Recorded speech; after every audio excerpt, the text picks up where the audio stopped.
Everyone thinks your credit card rate is personal. It's not. It's a formula that's been locked in place since before you were born. Back in the 1960s, credit card companies faced a problem they'd never solved before. They needed a way to price risk across thousands of customers they'd never meet. They couldn't just guess.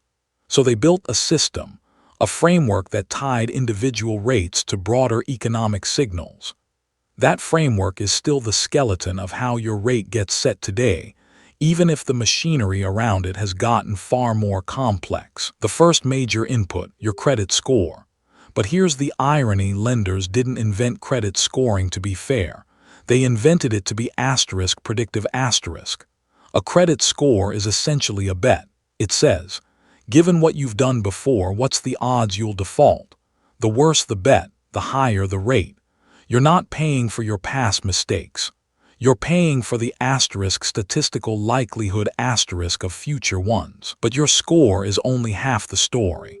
The second input is the federal funds rate set by the Federal Reserve 8 times a year. When the Fed raises rates, banks' own borrowing costs go up. They pass that cost downstream. Your card issuer didn't wake up deciding to hurt you. They're responding to a rate move they didn't control, and neither did you. Here's what most people don't realize. Card issuers also price in something called asterisk market risk asterisk. When inflation spikes or unemployment jumps, lenders get nervous. They don't know if you'll lose your job next month. So they raise rates preemptively, not because you did anything wrong, but because the economy looks shaky. You're absorbing the bank's anxiety about tomorrow. The third piece, competition.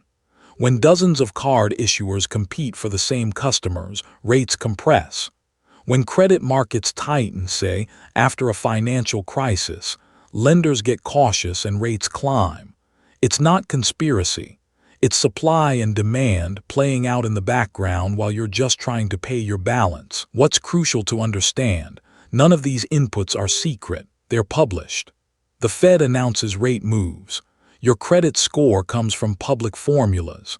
Card issuers disclose their pricing model in the fine print. But the asterisk combination asterisk, how they weight each factor, how aggressively they adjust, that's proprietary. That's where the real opacity lies. So when your rate jumps, you're seeing the system respond to forces way larger than you. The Fed tightened. Inflation is sticky. Your score dipped slightly. Unemployment rose. The lender recalculated. And suddenly you're paying 2% more. It's not personal. It's engineered. And now you know how the machinery works. This video is for educational and informational purposes only and is not financial advice. Always do your own research. Subscribe so you don't miss the next unseen system that's shaping your financial life. This video is for educational and informational purposes only and is not financial advice. Always do your own research.